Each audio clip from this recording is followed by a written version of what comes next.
tak doktor, saya tak buya, saya tak ulama.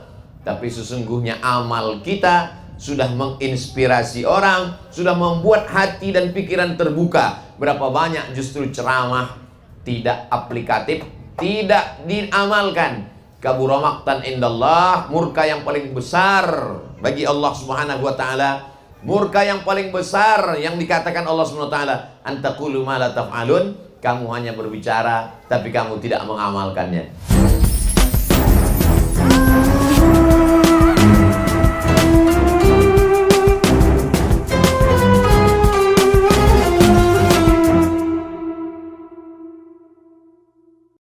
Perlu dibuatkan payung hukumnya.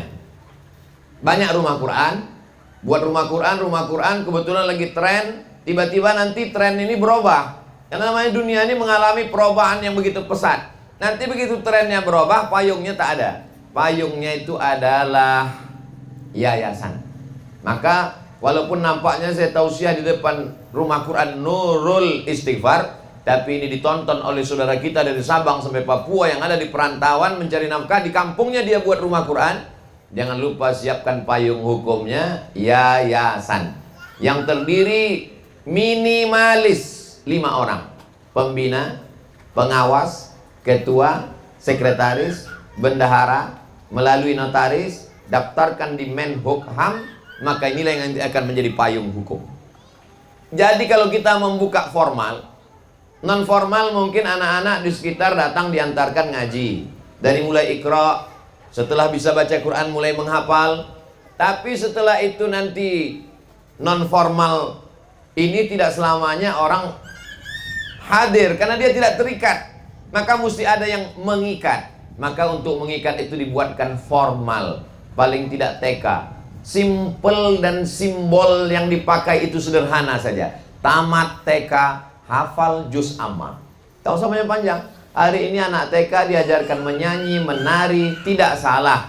Tapi kalau hanya sekedar menyanyi, menari, dia akan jadi penyanyi dan penari.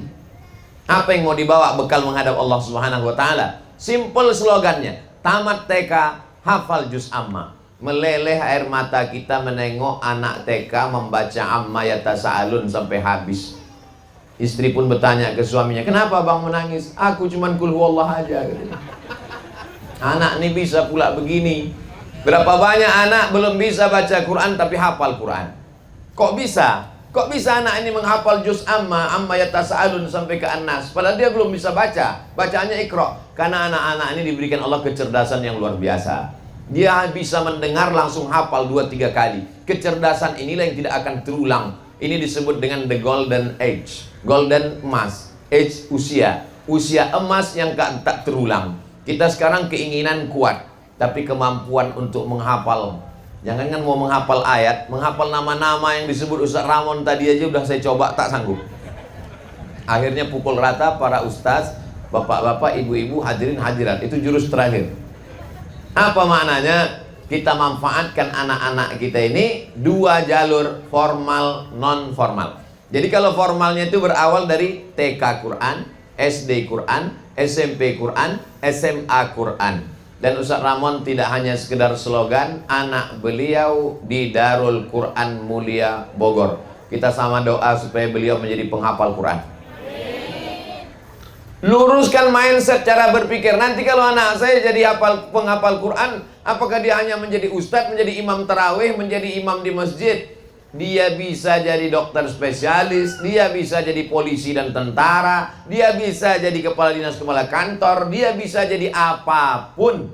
Karena menjadi penghafal Quran ada kemuliaan bonus yang diberikan Allah Subhanahu wa taala. Sehingga nanti 20-30 tahun akan datang, kalau dia menjadi orang di pemerintahan, dia akan pakaikan APBD, APBN untuk menolong para penghafal Quran. Kalau dia menjadi pengusaha bisnis, dia akan sisihkan rezekinya. Kenapa? Karena dia punya kenangan masa lalu. Kenangan itulah yang sedang kita ciptakan sekarang. Ibu, bapak antar anak kemari. Tengok jamnya berapa. Ada anak yang jam pagi, ada jam sore, ada jam untuk ibu-ibu, ada jam untuk bapak-bapak. Berawal dari tahsin, lalu kemudian mulai qiraat, lalu kemudian setelah baca tahsin memperbaiki bacaan. Setelah itu meningkat kepada tahfiz. tentu kemampuan kita tidak sama. Mungkin anak-anak lebih cepat, ibu mungkin lebih lambat, karena semua mau dipikirkan lagi. Pikirkan minyak goreng, minyak solar, dan lain-lain sebagainya.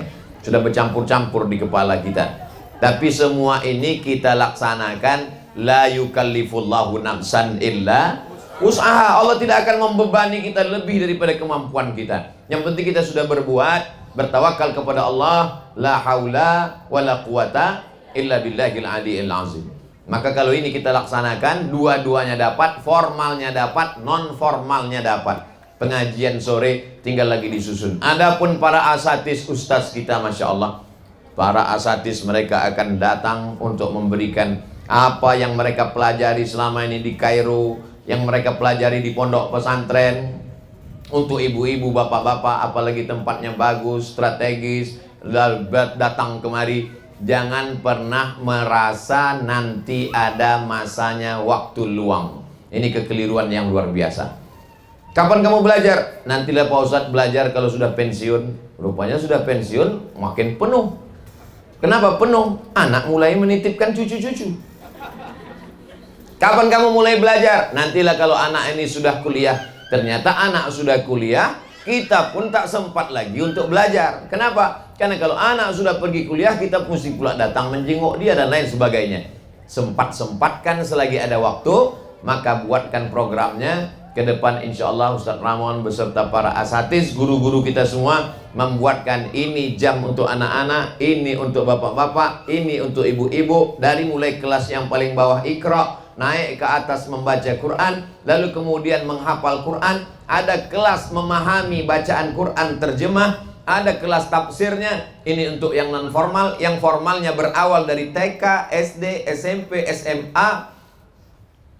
Mana mungkin Pak Ustadz, ini tempat ganti-gantian. Kita mesti berpikir ke depan.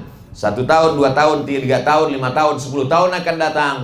Tidak hanya di sini. Ini baru langkah pertama. Ke depan ada pembebasan tanah, ada peresmian. Di saat peresmian itulah saya datang nanti insya Allah. Adapun peletakan batu pertama, undanglah bapak-bapak, ustaz-ustaz yang ada. Nah, nanti giliran motong pita, saya datang yang acara megah, yang mewah, yang besar-besarnya aja. Sama macam ini. Ketika membangun, mulai itu Ustaz Ramon. Ketika datang untuk datang bungau, ini bagian saya. Nah, saya bagian seremonialnya saja. Tapi doakan supaya saya memang betul-betul masuk surga. Jangan sampai dipersilakan masuk surga, hanya seremonialnya saja. Berikut ini Ustaz Somad masuk surga secara seremonial, kata malaikat. Simbolis. Bapak Ibu yang dimuliakan Allah Subhanahu wa taala, begini rupanya cara Ustadz Ramon untuk mengingatkan kita semua. Terlebih-lebih saya, dengan bahasa yang lembut dan santun, beliau sebenarnya ingin mengatakan, Ustadz Somad, jangan cuman pandai ceramah aja, buat juga lah rumah Quran. Itu kan perasaan Ustadz yang sensitif, agaknya begitu. Rupanya orang kalau lapar itu lebih sensitif. Jamaah yang dimuliakan Allah Subhanahu wa taala, itu yang saya rasakan. Tentu ibu dan bapak punya perasaan yang berbeda. Entah apa yang terbisik di dalam hati, tapi insya Allah kata-kata itu datang ilham dari Allah Subhanahu wa taala. Ibu mulai berpikir setelah pulang, dia bicara ke suaminya, "Bang, sebelum kita mati, kalau kita sempat, hendaknya sempatlah kita membuat rumah Quran." Betul tuh Adinda. Yang selama ini ada yang sibuk shopping ke mall belanja, sampai-sampai mukena pun 7 warna. Hari Senin hijau, hari Selasa ungu, hari Kamis pink, hari Jumat hitam. Mulai dia tidak terlalu banyak shopping, memikirkan tas, memikirkan cincin, memikirkan gelang, memikirkan subang, memikirkan anting. Dia mulai berpikir, nanti akan membuat rumah Quran. Adinda, bang, tak berpikir banyak, nanti buat rumah Quran. Tapi kemarin katanya mau beli cincin, mau beli gelang. Tak ada gunanya kita perbanyak itu, bang. Karena kalau simpan banyak-banyak, nanti abang pakai juga untuk kawin lagi. Lebih baguslah kita buatkan ke rumah Quran. Ide-ide amal jariah.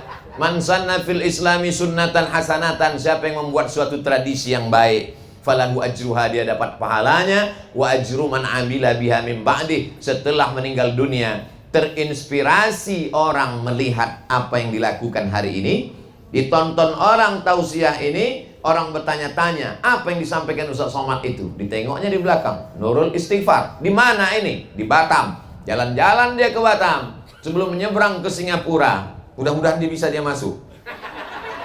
Lalu kemudian kata dia, singgahlah aku sebentar. Jangan terlalu fokus ke situ. Ini sudah.